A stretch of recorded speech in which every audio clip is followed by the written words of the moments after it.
Hello and welcome to all the viewers. Welcome to another tutorial of SPSS on how to summarize data. Now, when we look at data, we have seen what are the different types of data, and today we are going to look at how best can we present the data which we have.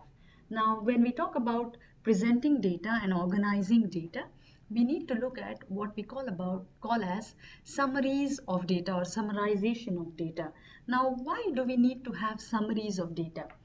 Let's take an example today for this tutorial, wherein if we go to the variable view, we can see that this is a study done on patients treated for depression, wherein the researchers have tried to look at the different types of drugs known as antidepressants which are used for treatment of depression, and what is studied is what is the rate of defaulting means discontinuing treatment or not complying with the treatment amongst all these four groups. So we have, according to the treatment status, we have defaulters and we have non-defaulters, and we have four categories of the types of treatment. What we can see in the data view is a total of 296 subjects are included in this study. Now, how to present information about all these 296 patients who have been included in this study? The best way to summarize our data is to present information in such a way that all the information which is presented in these two columns gets combined and is presented in a meaningful way. Now, what do I mean by presenting in a meaningful way? That means summarizing our data. Now, please remember that data can be summarized in three formats. You can either write up a text about your data, or you can make a table which can provide information about all the study subjects in a nutshell for your data. The another way is to present it in the form of a pictorial display, or what we call as graphs. Now, we can use a combination of one or more of them when we summarize data. Today what we are going to look at is summarizing data in the form of a table. Now, what do we understand by a table? In SPSS, what we make is what we call as a frequency table, wherein we try to look at what are the frequencies of different types of status of treatment in each treatment group. So before we actually go on to make this kind of a table, let's look at what do we need when we make a table. When we present data in the form of a table, we need to realize that this is the summary of your data. So a person, before even looking at the numbers in the table, should be able to realize what is there in the table. And how do we give it? By making a clear, concise title for your table. The table itself should give you information about the data. It should not be accompanied ideally by any text. And please try to avoid any abbreviations when you are trying to use your table, because otherwise you have to add a footnote or additional text to accompany to explain the information. When you talk about rows and columns in your data, you have to label them very clearly within the limits of the table size. So what I mean by this is you do not give very long names to your variables in the rows and columns. If you're trying to explain percentages of or proportion of the data in your table, please try to check that the totals of the row or the column percentages add up to 100, or they add up to a number which you have fixed. So usually what we do is the columns in the table represent participants or your total sample, and the rows of the tables try to show us the percentages within it. So now if I have to make a frequency table, how do I do it in SPSS? I go to Analyze. On that you can go to Descriptive Statistics and I go to Frequencies. Now I can find out the frequencies for treatment type and status as separate variables. So what I do is I click on treatment type, I select it and put it under the variables column. I also click on status and I take it into the variable column, and now I click OK. So what do I see now? You can see here in the first small table, it gives you that there are 296 participants and there are no missing values in the data entered here.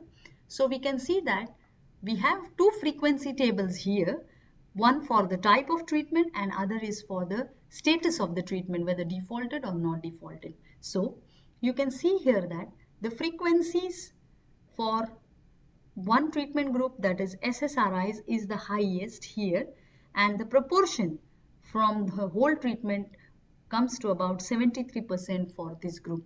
And similarly, you can see the other treatment groups and their frequencies and percentages in this particular table.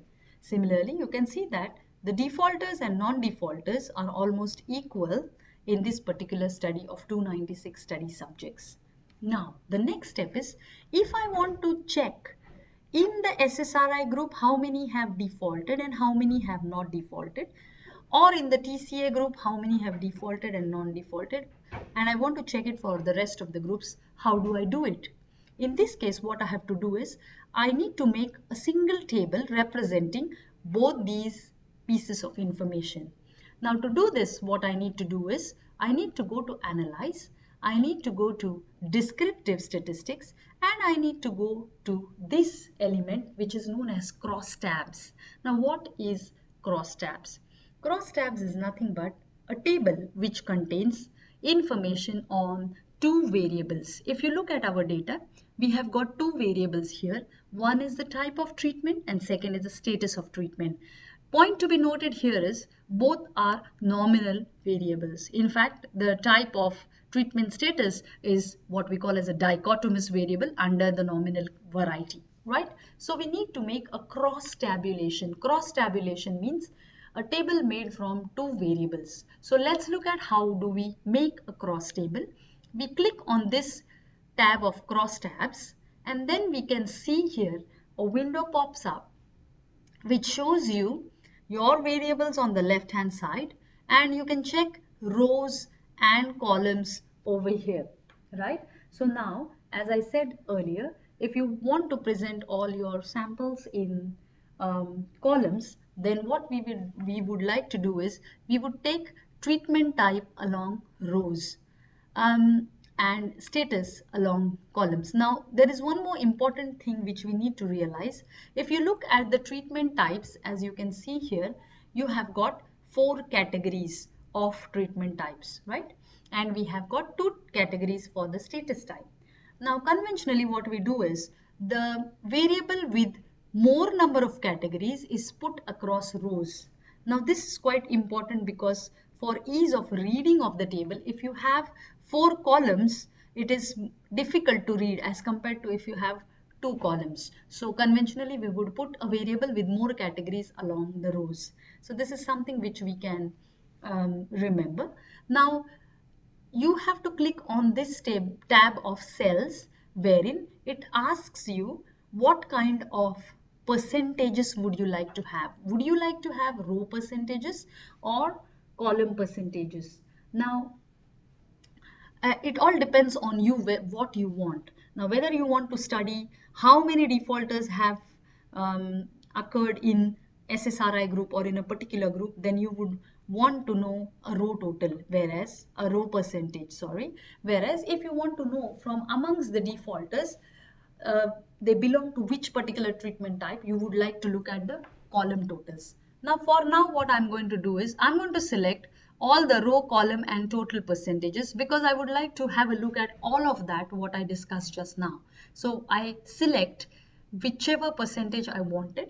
You can select any one of them or any 2 of them or all of them depending on what is the aim of your presentation of data. All right, so I continue and then I click OK. Now here you can see a table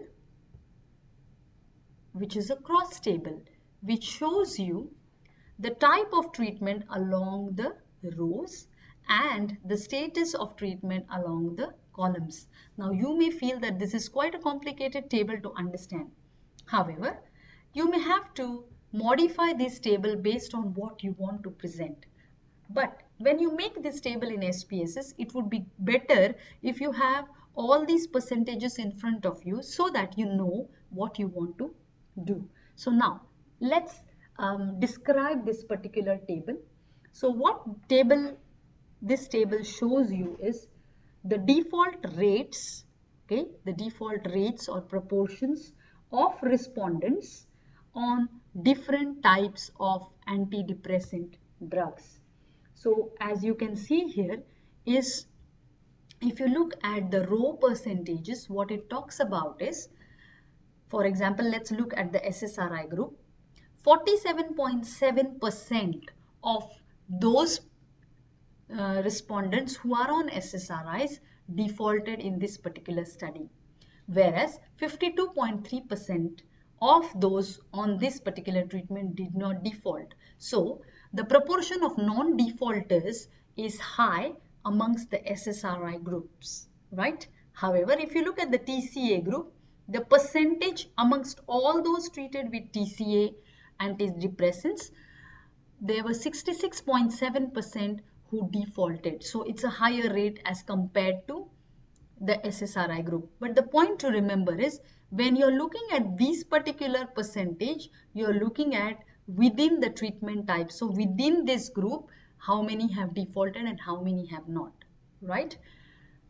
However, if you look from the column percentage point of view, you can see that the treatment type for treatment status for defaulters and non-defaulters, it's highest for SSRIs, the default rate when you compare with others, whereas the non-default rate is also highest among SSRIs. Now this could partly be because of the number of respondents who are treated with SSRIs. So it all depends on what you're trying to look at. The last one gives you percentage of the total. So from all the 296 respondents, how many were treated with SSRIs, how many with TCA, how many with benzodiazepine, and how many with other types of drugs. All this is given by the last percentage. And within those, it's trying to find out how much is the percentage of the total for defaulter and non-defaulter. So this is about how to make a frequency distribution table and a cross table using SPSS. So this is one way of how we summarize data. That's all from me today. Thank you. Keep watching and do subscribe. Have a good day. Bye.